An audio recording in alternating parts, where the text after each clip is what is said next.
The Harold Peary Show. Honest Harold, the Homemaker.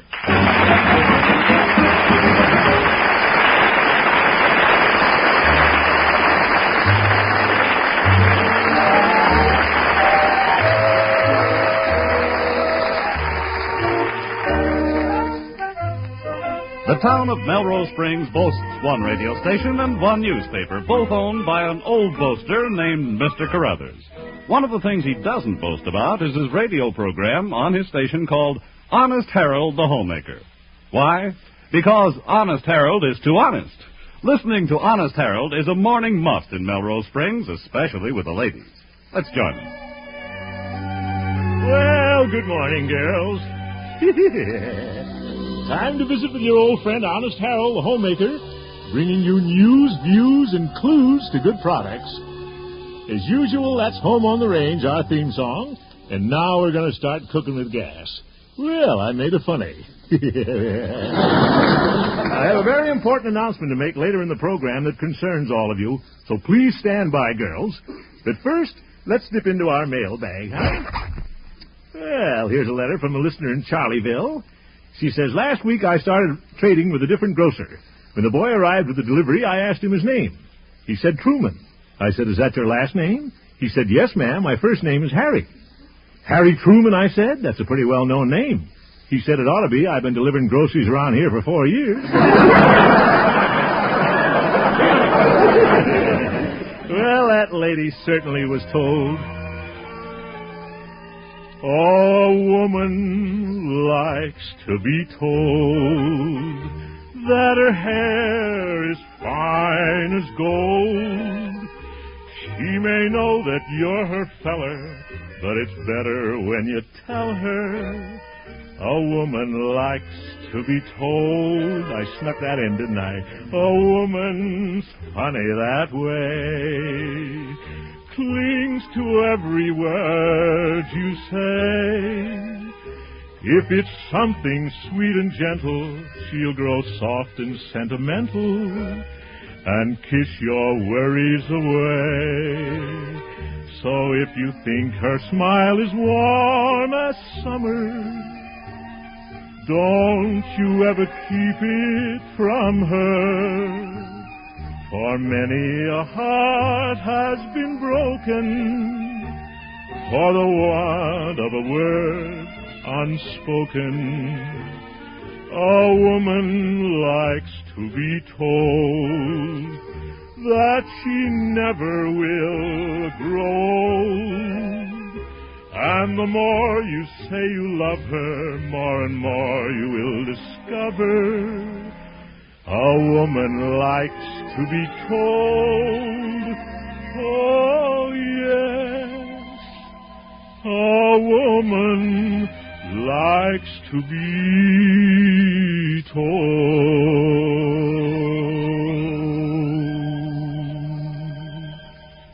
And now, girls, let's get serious for a moment.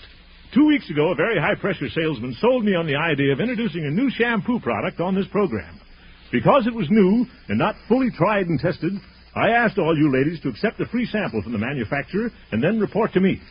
Since then, I've had numerous complaints on the product from you girls, and I'm canceling the account.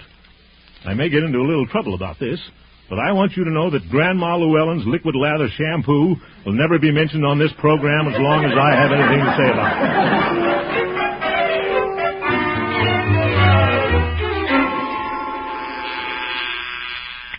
Good morning, Station KHJP. Yes, madam. After listening to Honest Harold, you're pouring your Grandma Llewellyn's liquid lather shampoo down the drain.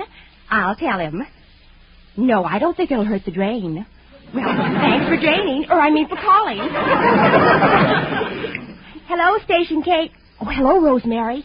Little old Gloria was just about to call you. Did you hear Honest Harold's program this morning? Well, he just went off the air, and between you and me, it's liable to be for the last time. Boss Carruthers called his nephew, Mr. Peabody, and now Mr. Peabody is going to call Harold, and... Oh, here comes Harold out of the studio. I'll call you back. Well, good morning, Glory. Did you hear my program this morning? Yes, I did, Mr. Hemp, and Mr. Peabody heard it, too. He was eating his breakfast at the time. Oh? He choked on his yogurt. goodness. Well, you know my policy, Gloria. I test all my products before... By the way, Gloria, did you test that new product for me over the weekend? Oh, yes, I spent the entire weekend sunbathing. Good. How did that freckle cream work out? Oh, just wonderful. I got a whole new crop of freckles. I'm glad I didn't have Evelina try it. Gloria, you're a fine guinea pig. Thank you very much. Well, see you tomorrow, same time, same station. I hope so. Yeah. What? Mr. Peabody wants to see you in his office right away. Is he in there now? I'm afraid so. I can hear him tapping his fingers. Yeah, I know what you mean. Well, that's radio, give and take. Only so far I haven't found many who'll take what I've got to give. Well, keep your lines crossed, Gloria. Don't I always? Good luck. Yeah, thanks. She's a nice kid. Well, here goes nothing.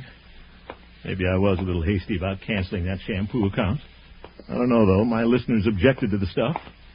Besides, I tried it and took all the wave out of my hair. No, sir, my head tells me I did the right thing.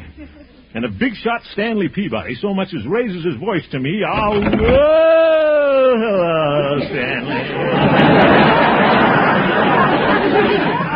Thank you for opening the door. Come in. Oh, thank you.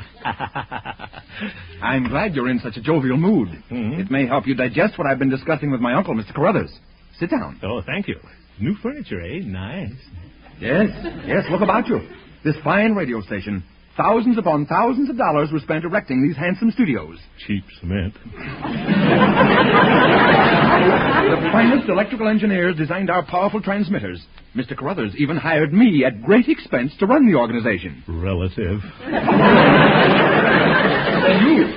You come along and nullify it all. Nullify? Now hold on. You're the one that had better try to hold on to your job.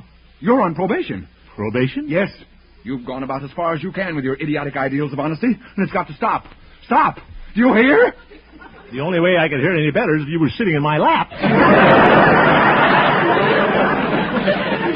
It was a good gag when you first started your homemaking program to insist that a sponsor's product must meet the lofty standards of your female listeners. A very clever move from a showmanship angle. Well, thank you, Stanley. Somebody else must have thought of it. What a mean young man. But this idea of canceling advertisers... I'm sorry, Stanley, but I must uphold my principles. Your principles? What about this radio station? What's going to hold us up? Not this cheap cement, brother. What possible justification did you have to cancel that shampoo account? Well, my listeners complained about it. And just what great fault did your listeners find with the shampoo? Well, Stanley, as one little woman put it, there's too much sham and not enough poo.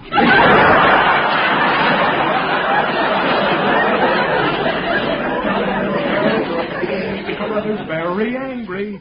You're making me very angry, too. You ruined my breakfast this morning. I'm sorry you choked on your yogurt. Please. Instead of wasting your time testing products, why don't you do something constructive? Huh? If you have to crusade, go after something worthwhile, such as lowering taxes. Are taxes too high? Or try to do something to better Melrose Springs. What? Now, I'll give you an example. Mrs. Carruthers, my aunt, who, as you know, is the political leader among the women of this town, is planning to run me for mayor. Now, why don't you convince your listeners that I should be the next mayor? I thought you wanted me to do something to better Melrose Springs. Get out! And remember, you've got one more chance. But Stanley... Get out before I do something that'll put me in True Detective magazine. Oh, brother, I guess I better go. That's murder.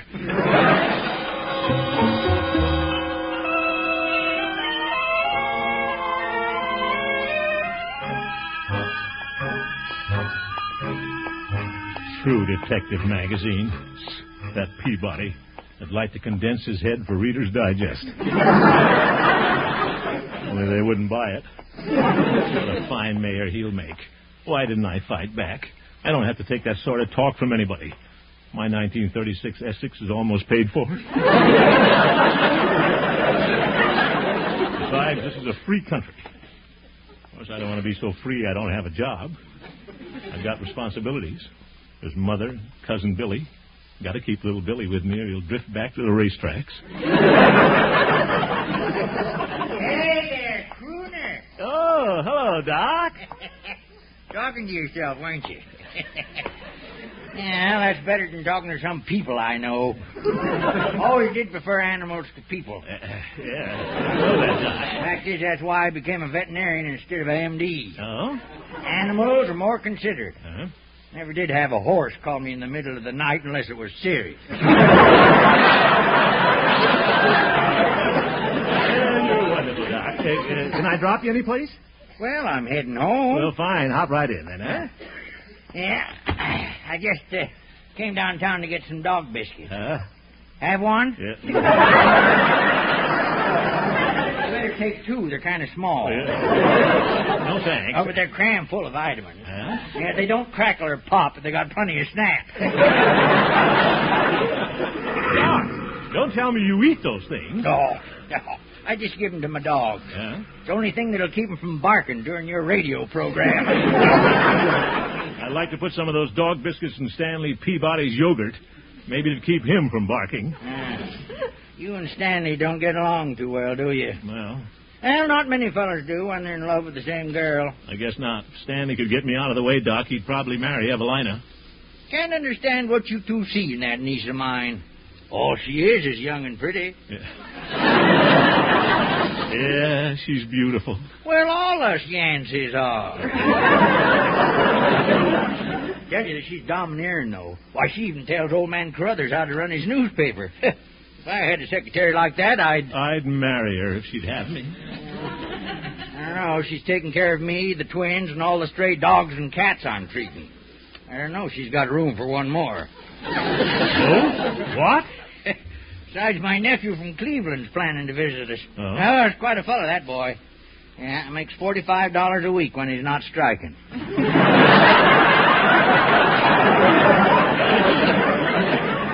Well, anyway, this is a fine time for me to be thinking about getting married to Evie. I'm about to lose my job. What, again? Yeah, serious this time. In fact, Mr. Carruthers had Stanley put me on probation. You're too honest, eh? No.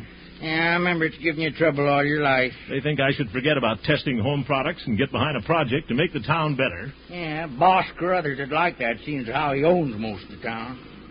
What you slowing down for? Is this spring wagon out of gas?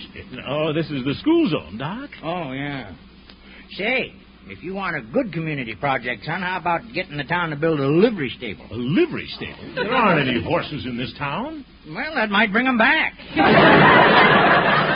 Sure, get some of these cars off the streets. Devil's playthings. Now, Doc, you're just an old fuddy-duddy. Automobiles are a boon to mankind. Now, my boy, if nature'd intended it... Say, watch out for that little kid. What? Oop, I'll go around him. Hang on, Doc. Oh, dear.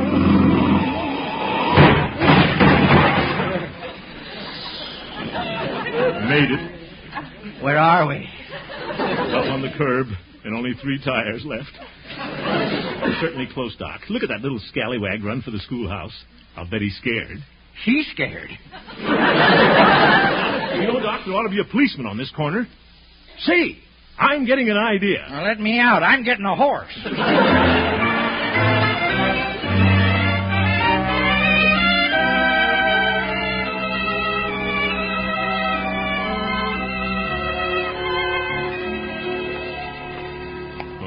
Took me all day to contact the school principals, but they're all behind me. Just can't wait to tell Evelina about this. I hope the dear little twin sisters have gone to bed. And old Doc Yak-Yak, too. Dear old Doc. I wonder if the old boy sleeps standing up like a horse. Oh, come in, Harold. Yeah, thank you, Evie. Thank you. I was hoping you'd drop over.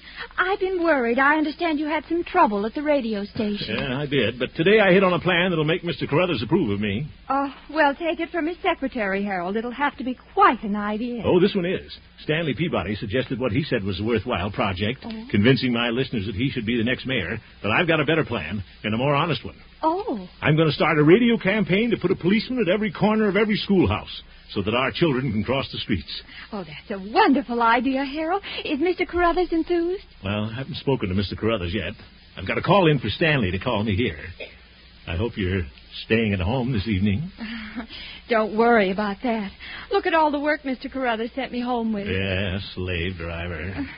Oh, but, this is interesting. Huh? I'm proofreading a series of articles that Mr. Carruthers wrote for his Sunday editorial. It's on one of his pet subjects, lip reading. Lip reading? Mm-hmm.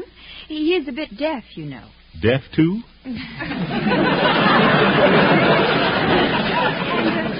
I discovered that you can learn a lot about people by watching their lips. Well, a fella doesn't like to just watch some lips. Yeah.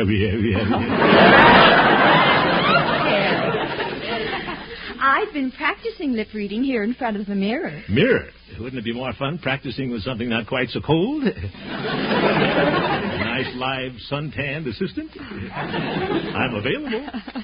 All right. Now, you watch how my lips form the words. Oh, brother, I'm watching. Now, after me, make the lips form a simple word, like rhubarb.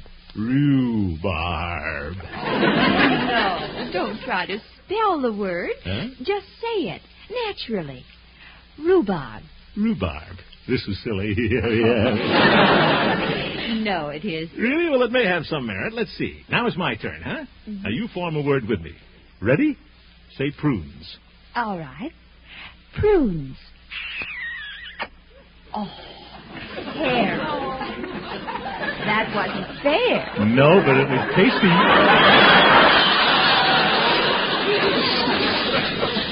You shouldn't have kissed me. Well, you shouldn't have said prunes. You were irresistible. Evie, Yes? it's strange that lip reading should make me think of marriage. But now that I'm sure of my job again... Oh, that must be Stanley now. Yeah, it would be. I'll get it. Hello? Is that you, Hemp? Did you call me? Yes, I did, Stanley. I've taken your advice. Oh, really? Uh-huh. Your suggestion about crusading to better Melrose Springs? I want you to tell Mr. Carruthers about it. Well, I certainly will. You mean about deciding to back me for mayor? Oh, no. My idea is to have a policeman on every corner at every school. What? A policeman on every corner? Huh? Hemp, do you realize there are 4 schools in this town? There are 4 corners at each school? That's 16 additional policemen. 8, 12, say, he's right. 16 policemen. Do you know what that means? It means safety for our school children. It means higher taxes. And you know who pays most of the taxes in this town? Well, Mr. Carruthers, of course. Yes. And what, may I ask, is wrong with the suggestion I gave you? You mean to back you for mayor? Certainly. Well, as one of my lady listeners so aptly put it, too much sham and not enough poo. That's it? Huh? To coin a phrase, my dear boy, you've reached the end of your rope, Hemp. Hey, that's pretty clever. What? You're fired. Fired, but Stanley. I guess he didn't like my idea. Are you finished, Harold? Yeah, I'm finished. In more ways than one. Well, Mother always said, it's important to have an open mind, but maybe I've got a hole in my head.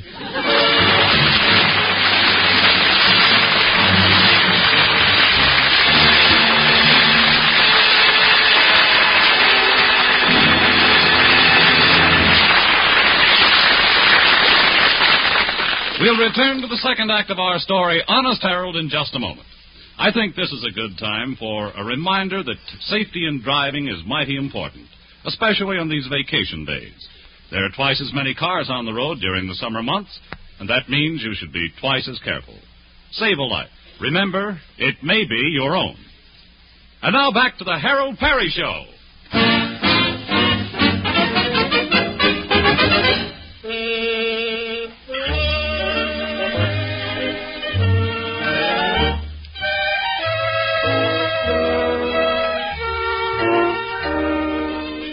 We're back in Honest Harold's hometown, Melrose Springs.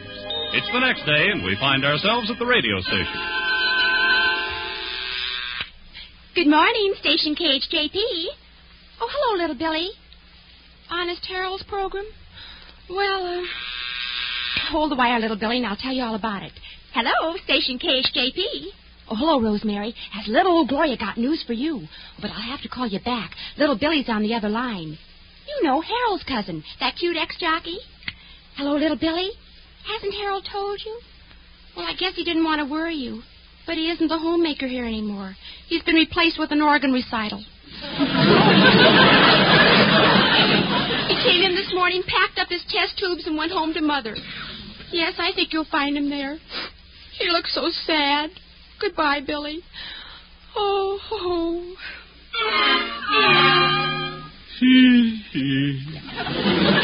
Now, Harold, stop worrying. Everything happens for the best. Remember, honesty is the best policy. Yes, Mother, honesty is the best policy, but I'm beginning to think the premiums come pretty high. Don't you want a little dessert, Harold? I think I've had enough lunch, Mother. I'm trying to keep my weight down, you know. Oh, you're not too fat. Oh, yes, I am. The last time I took a train trip and got into an upper, it immediately became a lower. Oh, now, you're just healthy looking. But you won't be if you don't stop worrying and eat more. Well, you can save my dessert for Billy, huh? There you go. Always thinking about other people. Take me, for instance. You? Yes, I hold you back. A nice boy like you should be married and have a home of his own. A man deserves those things when he's touching 40. I'm not touching 40, Mother. I'm beating the living daylights out of it.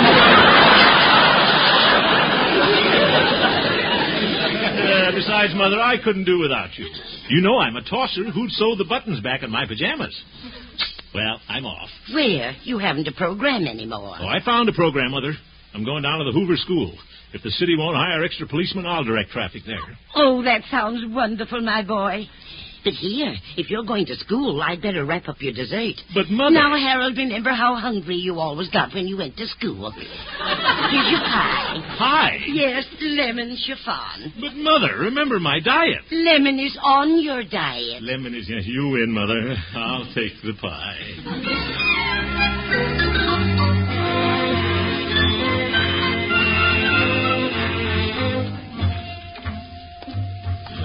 Now, what am I going to do with this piece of pie? Can't hold it in my hand while I'm directing traffic. Oh, well, I'll eat it. Yeah. Dear old Mother. She really thinks I ought to get married. Married to Evelina. That'd be wonderful. She's so pretty. She can't cook as well as Mother, but that's good. I can stay on my diet. What about Mother and little Billy? Maybe Billy could be our babysitter. Nah. Babies.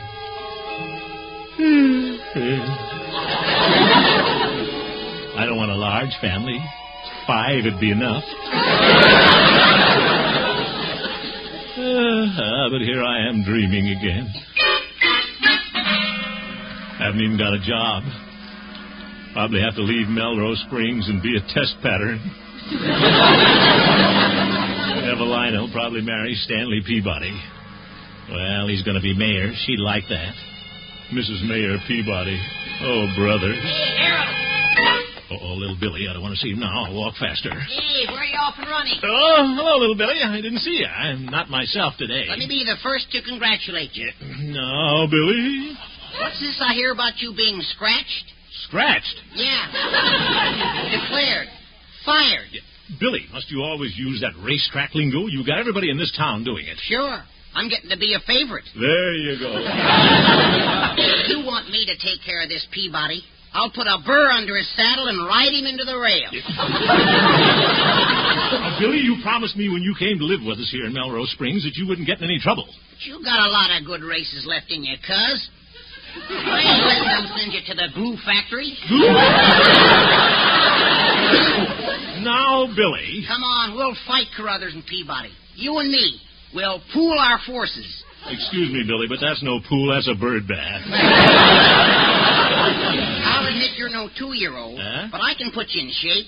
We'll start with early morning workouts. What do you think I am, a horse? Look, Billy, I don't want to fight anybody. It's true they didn't take my school plan, but I still think I was right. So I'm going to the Hoover School myself. You mean you're going to direct traffic? Well, somebody's got to help those children across the street. Oh, so that's why you're wearing that silly air raid helmet. Well, yes. Well, Peabody may think he's running you out of the money, but his nose ain't crossed the wire yet. Huh? See you later. Billy, what are you up to? Me? Nothing. Excuse me. I got to see a horse doctor about a stubborn mule. Horse doctor about a mule? Oh, well, that sounds logical.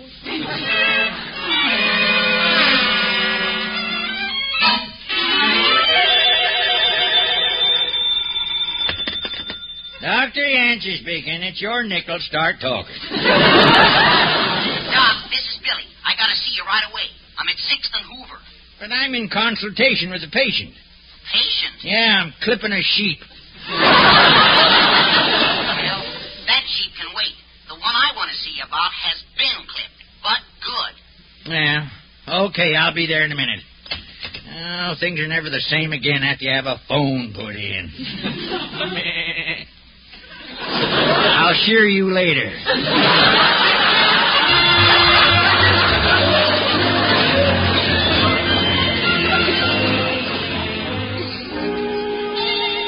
All right, come along, children.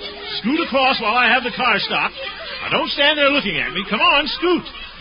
Look, Sunshine, there's Honest Harold. Yeah. Hello, Honest Harold. Well, the Yancey twins. Hello, Tempest and Sunshine. Harold, you shouldn't stand out in the middle of the street like that. You'll get hit. Well, I've been out here 15 minutes. I haven't been hit yet. What are you doing? Trying to collect your insurance because you lost your job? What? He is, Tempest. Don't tell anybody. He's our friend. Do you think you'll collect enough money to marry Evie? Now, girls, you run along home, Debbie. Besides, you're holding up traffic. Scoot across. I've got to let this hot rod by. All right. Goodbye, Honest Harold. Goodbye. Cute kids. All right, you and that hot rod, and proceed with caution.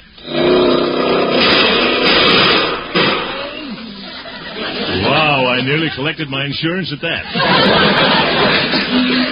Just a moment, please. Let the children across. Well, hello, Joey. All right, mister, and thank you for waiting. Well, I kind of like this work. Maybe I missed my calling. Guess I'm just a frustrated policeman. Getting quiet here, though. Imagine all the classes have been dismissed. Seems to be the last of the kiddies. Can I cross now, Constable? Hello,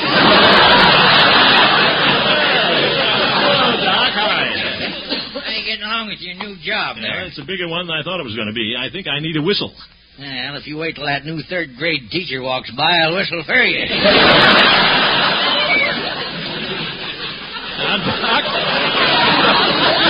The pucker there, wasn't it? You remember your age. I never have to. Everybody else does. Anyway, the children have all gone home, and I think I'll go, too. Oh, now, wait a minute, Harold. I just got here. Why don't you stick around a while? Show me your stuff. No. I'm all finished here. Well, there may be another kid or two around playing behind the schoolhouse. I don't think so, Doc. Well, besides, it's just about the time that Mrs. Carruthers drives Stanley Peabody up to the house to make his daily report to the old man. Well, yes, it is nearly 4 o'clock, and they do it every day. Well, if I was you, I'd stick around and let Stanley see you donating your services to the town like this. Why, it'll make him mighty ashamed. I doubt that. Anyway, let's let bygones be bygones. Well, you stick to that attitude, and it won't be long before you're going bye-bye. Hey, who's that upstart in that station wagon? It looks like Mrs. Carruthers' car. Yeah, she's traveling pretty fast. Yeah, too fast. Look at that child in that cowboy suit. Where did he come from? Say, he's going to run across the street. You can't see on account of that big hat he's wearing. Little boy, don't run out there on that street. Oop, he stumbled and fell. Oops, stop that car. Harold, don't jump in front of that car. Stop! Oh, brother, that was close. Is that you, Mr. Hemp? Yes, Mrs. Carruthers. Is the child all right? Yeah, he's okay. Look at him streak through those bushes. Hemp, what are you doing standing out here in the middle of the street? What does it look like, Stanley? I've been directing traffic. Yeah, somebody's got to do it. Oh, Mr. Hemp, how can I ever thank you? You've kept me from hitting that youngster. Well, that's why I was here. This is a dangerous spot. There should be policemen on these corners to act as crossing guards. You're so right, Mrs. Carruthers. Something should be done immediately. Mr. Hemp, why don't you campaign for it on your radio program? But the women of this town would back you to the hilt. Well, I wanted to, Mrs. Carruthers, but I don't have a radio program. You certainly do. It's a favorite of mine. I heard you only yesterday. That was my last one. Stanley fired me. What's this, Stanley? Now, Auntie, I just take orders from Mr. Carruthers. Well, Mr. Carruthers takes orders from me. I'll bet he does at that. Mr. Hemp, you've been rehired. I have? Yes, but it may not be for long. It won't? For a long time now, we've needed an honest man in Melrose Springs. One who is interested in our city and our children. when the women voters of Melrose Springs meet tomorrow, I'm going to submit your name for mayor. Me? Mayor? Sinatra, here's your boy, man. Hey, I thought you were going to support me. We support you anyway.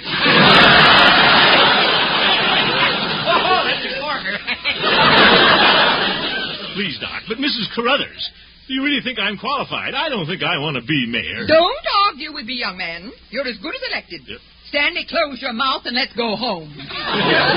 Bye, Auntie. Goodbye, honest man. Goodbye, Mrs. Carruthers. Yeah, isn't she sweet? Well, that turned out slick, didn't it? Doc, it couldn't have been planned better. Yep. What'd you say? You can tell little Billy to come out from behind those bushes now.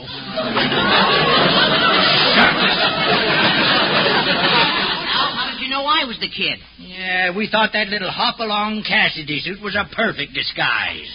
Well, I've been thinking. Nobody but a jockey could take a fall like that, roll over, and come up on his feet running. I ought to be real upset with both of you. That wasn't honest, fellas. No, that's politics. With us behind you, you'll be mayor before you know it. Now, wait a minute, fellas. Honestly... I'll handicap him for first place any time, even with all that weight he carries. He's going to be hard to handle. Honest boy, though. Mayor, eh? Well... Good night, voters.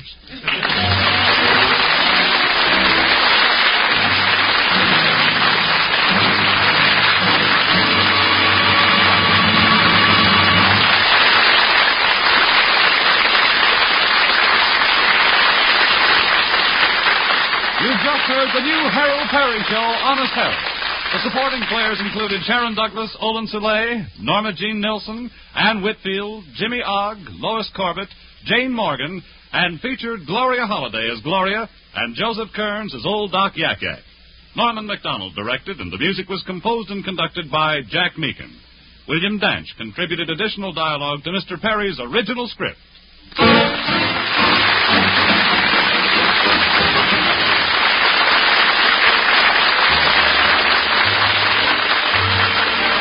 CBS Columbia Broadcasting System.